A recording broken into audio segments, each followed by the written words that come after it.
Alright, continuing off from the last video, I was looking wrong. I kind of missed a couple of moves. So the last move he just made was I moved here, and he moved his bishop back to bishop b6.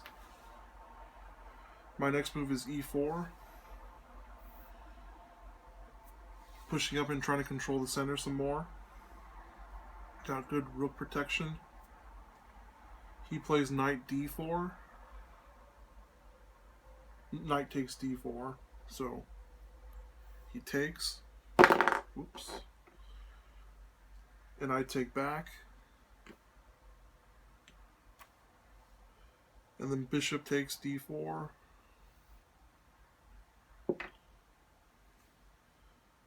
And I play knight b3, which opens up an attack on both sides. So right now, it's a pretty contested center with him having really strong control of the diagonals. So after my knight b3, he moves his bishop back again, back into a good position where he still has good central control. But I feel like I have also a sufficient amount of control. I just need to move that pawn eventually. And now in this position I play bishop f4.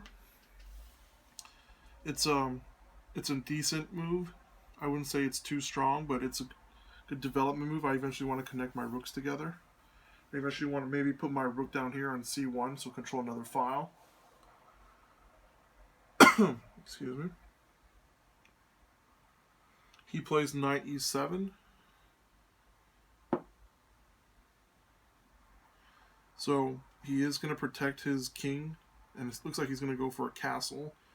I don't think he wants to put his knight here because I would just continue to push down, and I would be attacking a knight, and it would be potentially attacking a bishop too. So it'll be a trade-off in some ways.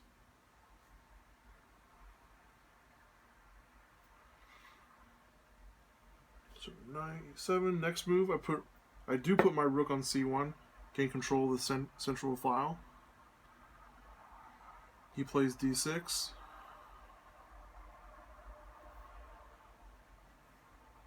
I'm assuming he doesn't want me to focus too much on that pawn, and eventually start to maybe push back out some pawns because most of his pawns here are still in original position.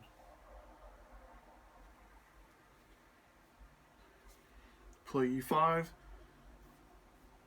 Challenge his pawn. If he does take, I'll probably trade queens after bishop takes back so I don't lose two pieces in the process.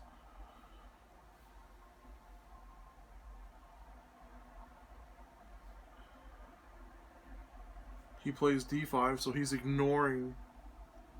ignores the take, so he's not taking. I also ignore, play d6. Nope, I play e6. And it seems like a little game of cat and mouse right now, so we're all kind of ignoring each other. So he plays f6.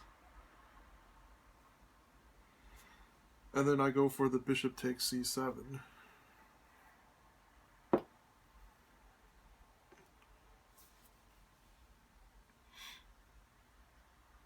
I'm not sure what was going through my thought process at the moment. But looking at the position, either he's going to trade me a bishop, and I'm weakening his pawn structure, because I have a really strong pawn position in these two positions. His bishop takes back. And I play knight c5.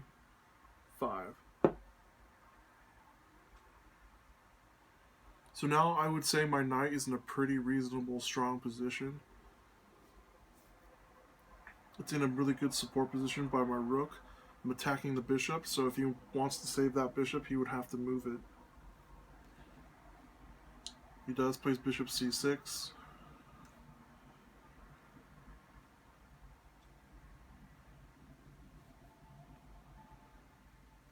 And I go for knight d7.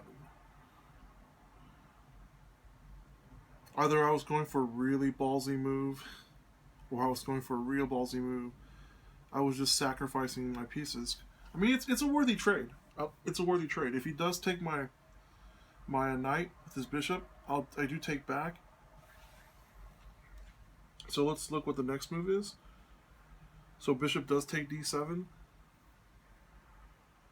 So both my knights are now gone.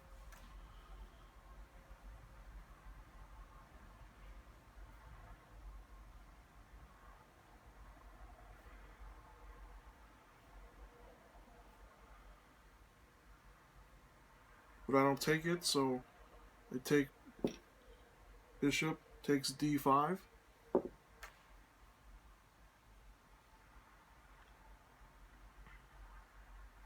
And then he takes my bishop, my pawn e6. And my rook takes e6.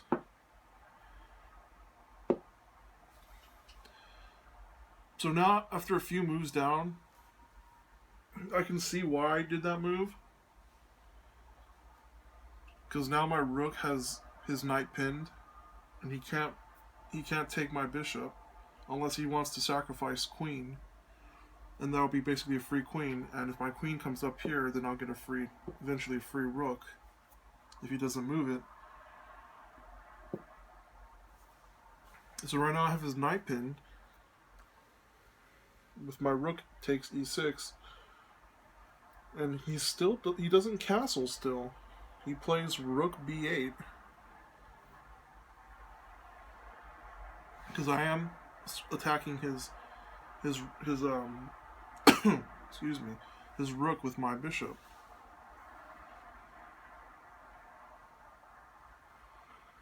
So next I play queen h5, go for the check. I'm trying to go for seeing his kind of like crumpled position, and I'm getting heavy control of central files. I want to try to continue to prevent him from castling. Because if he does castle, maybe he'll be in a safer position, but now I just took that away from him. So he plays queen f8.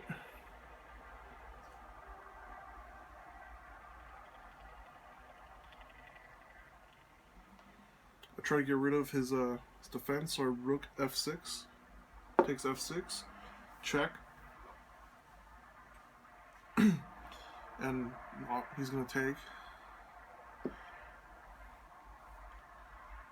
And because he takes, I'm pretty much giving him a forced mate by him taking. So if he doesn't take, I don't see a better move, but let's give it a shot.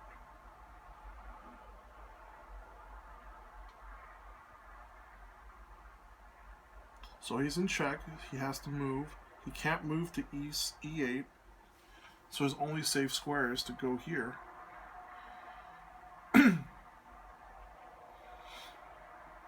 It would still be checkmate. Oh no, he can't go there, actually. My mistake. So he is forced to take.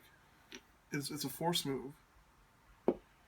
And then checkmate. So this game, it was interesting for me. In the sense that it was kind of strange.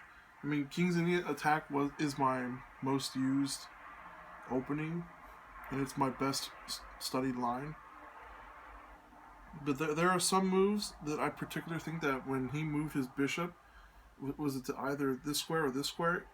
It was probably c5. It made no sense to me. But his black bishop here was pretty strong, considering it controlled this entire diagonal, and he kept on kind of going back to his safe position here, which I thought was, in my personal opinion, was pretty strong. But I think what really whittled him down was my complete domination of the C, D, and E files, because I had my queen here, my rook here. It was just too much. There was too much gain in spatial advantage that I don't think black could have come back from that, because there's just way too much support. So my attack down the center was just too overbearing. And that's that game. So I hope you enjoyed. Maybe you got a little insight an amateur's mind of how my thought process went through this game. Not a master yet, working on it. So I hope you might have learned something from a King's Indian attack opening against a reversed Indian, I guess, Queen's Indian side. I don't know what you call it.